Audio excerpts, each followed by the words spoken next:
चुनाव में धांधली को लेकर के राहुल गांधी ने एक अखबार में लिखा आर्टिकल। महाराष्ट्र चुनाव को लेकर के उठाए सवाल, कहा कि महाराष्ट्र चुनाव लोकतंत्र में धांधली का ब्लूप्रिंट था।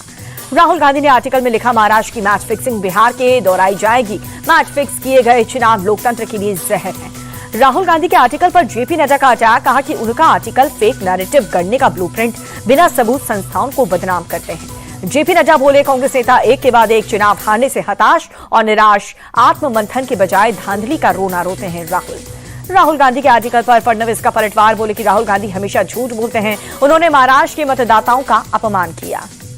महाराष्ट्र के डिप्टी सीएम एकनाथ शिंदे बोले, लोकसभा चुनाव में जब अघाड़ी जीती तब ईवीएम और चुनाव आयोग सही था, विधानसभा में हारे तो फेक नैरेटिव फैला रहे हैं। राहुल के आरोपों पर चुनाव आयोग का जवाब, कहा कि बेबुनियाद आरोप, कानून के शासन का अपमान, चुनाव आयोग को बदनाम करने की कोशिश करना पूरी तरह से बेतुका। चुनाव आयोग ने कहा, महाराष्ट्र के मतदाता सूची के खिलाफ लगाए गए आरोप निराधार हैं। ऐसे बयानों से लाखों चुनाव कर्मचारियों का मनोबल गिरता है।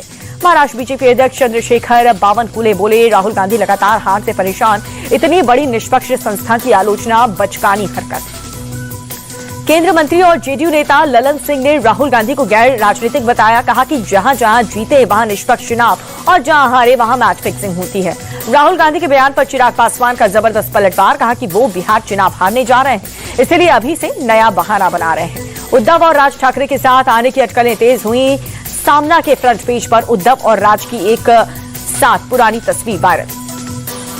उद्धव और राज ठाकरे के साथ आने की अटकलों के बीच मुंबई में लगे पोस्टर, दोनों भाइयों के साथ आने की मांग। उद्धव और राज ठाकरे के साथ आने की अटकलों पर सुप्रिया सुले बोली, अगर वो साथ आते हैं तो ये अच्छा है, हमारे लिए ये खुशी का पल होगा।